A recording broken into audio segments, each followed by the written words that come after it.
दोस्तों, स्वागत है आपका हमारे चैनल एआई फाइनेंस मास्टर पर।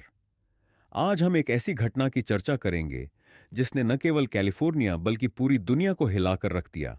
यह घटना है लॉस एंजेलिस में लगी भीषण आग, जिसने हजारों घरों को नष्ट कर दिया और अनगिनत जिंदगियों को प्रभावित किया। यह आग केवल एक प्राकृतिक आपदा थी या इसके पीछे कोई गहरी साजिश छुपी हुई है?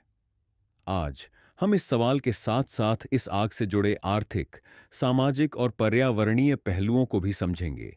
इस वीडियो को अंत तक देखें, क्योंकि हम इसमें एक प्रसिद्ध किताब कैलिफोर्निया बर्निंग से जुड़े महत्वपूर्ण सबक भी साझा करेंगे। आग की भयावहता, आंकड़े जो झकझोर कर रख देंगे। यह आग 7 दिनों से लगातार फैल रही है। अब तक 24 लोगों की मौत हो चुकी है और 12,000 से अधिक इमारतें जलकर खाक हो गई हैं। कुल मिलाकर लाखों डॉलर की संपत्ति का नुकसान हो चुका है। लोग इस आग से बचने के लिए प्राइवेट फायर ब्रिगेड का सहारा ले रहे हैं, जो हर घंटे 7 लाख तक का खर्च उठा रहे हैं। लेकिन सवाल यह है कि क्या इतनी महंगी सेवाओं के बावजूद यह आग इतनी तेजी से क्यों फैल रही है? क्या यह केवल प्राकृतिक आपदा है?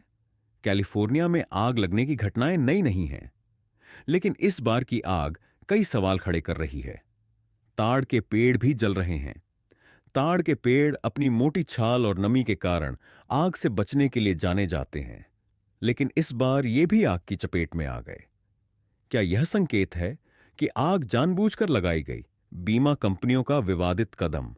लॉस एंजेलिस में आग के दौरान कई बीमा कंपनियों ने सैकड़ों घरों की पॉलिसी रद्द कर दी।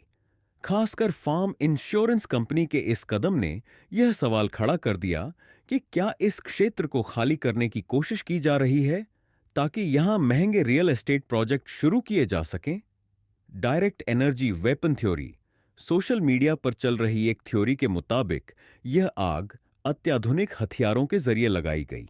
हालांकि इस दावे के समर्थन में कोई ठोस प्रमाण नहीं है, लेकिन यह सवाल तो खड़ा होता ही है कि इतने बड़े स्तर पर आग इतनी जल्दी कैसे फैल गई। किताब का जिक्र कैलिफोर्निया बर्निंग। अगर आप कैलिफोर्निया की आगजनी और ऊर्जा संकट को गहराई से समझना चाहते हैं, तो आपको कैथरीन ब्लैंचेट की किताब California burning, the fall of Pacific Gas and Electric and what it means for America's power grid जरूर पढ़नी चाहिए। किताब के मुख्य बिंदु पीजी&ई की लापरवाही। यह किताब बताती है कि कैसे कैलिफोर्निया की प्रमुख ऊर्जा company Pacific Gas and Electric PG and E ने सुरक्षा उपायों की अनदेखी की। खराब रखरखाव और पुराने बुनियादी ढांचे के कारण जंगल की आग तेजी से फैलती है। आर्थिक नुकसान। किताब में यह भी बताया गया है कि इन घटनाओं से न केवल पर्यावरण बल्कि हजारों लोगों की आजीविका भी प्रभावित होती है। आधुनिक ऊर्जा नीति की जरूरत। किताब कैलिफोर्निया की ऊर्जा नीतियों पर सवाल उठाती है और बताती है कि अगर समय पर कदम नहीं उठाए गए तो इस तरह की घटनाएं बार बार होंगी। अगर आपने यह किताब नहीं पढ़ी है तो इसे जरूर पढ़ें। यह न केवल आग के पीछे के कारणों को उजागर करती है, बल्कि यह भी बताती है कि भविष्य में इस तरह की आपदाओं को कैसे रोका जा सकता है। हॉलीवुड का पक्ष। मेल गिब्सन जैसे प्रसिद्ध हॉलीवुड अभिनेता ने भी इस आग को लेकर अपने विचार साझा किए हैं। उन्होंने कहा कि उन्होंने अपने आसपास संपत्तियों को जलते हुए देखा और उन्हें लगता है कि यह आग एक साजिश हो सकती है। उनका यह बयान सवाल उठाता है कि क्या यह आग बुझाने में कुछ जानबूझकर गड़बड़ की गई। पर्यावरण और जलवायु संकट।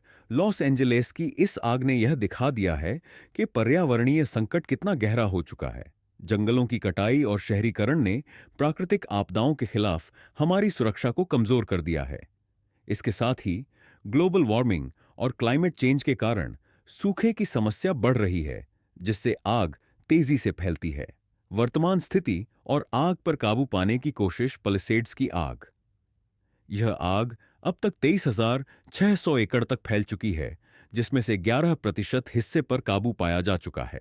ईटन की आग। यह आग 14 एकड़ तक फैली है और 15% हिस्से को नियंत्रित कर लिया गया है। लेकिन यह केवल आंकड़े हैं। सच्चाई यह है कि आग का विनाशकारी प्रभाव महीनों या शायद वर्षों तक महसूस किया जाएगा। आग की वजह से उठे बड़े सवाल। क्या यह आग केवल प्राकृतिक आपदा थी या मानव जनित साजिश? बीमा कंपनियों और प्राइवेट फायर ब्रिगेड की भूमिका क्या है? क्या ऊर्जा कंपनियां इन घटनाओं के लिए जिम्मेदार हैं? और सबसे महत्वपूर्ण, क्या सरकार और प्राइवेट सेक्टर इस तरह की आपदाओं को रोकने के लिए पर्याप्त कदम उठा रहे हैं? निष्कर्ष, लॉस एंजेलिस की यह आग सिर्फ एक घटना नहीं, बल्कि एक चेतावनी है। हमें अपने पर्यावरण, शहरीकरण और ऊर्जा नीतियों के बीच संतुलन बनाना होगा। अगर समय रहते कदम नहीं उठाए गए, तो यह आग सिर्फ शुरुआत है। दोस्तों, यह एक गंभीर मुद्दा है। अगर आपको हमारा यह विश्लेषण पसंद आया हो, तो वीडियो को लाइक और शेयर जरूर करें। अगर आप कैलिफोर्निया बर्निंग या अन्य किताबों के बारे में और जानना चाहते हैं, तो नीचे कमेंट करें। और हां, हमारे चैनल को सब्सक्राइब करना ना भूलें। मिलते हैं अगली वीडियो में। तब तक सुरक्षित रहें और जागरूक रहें। धन्यवाद।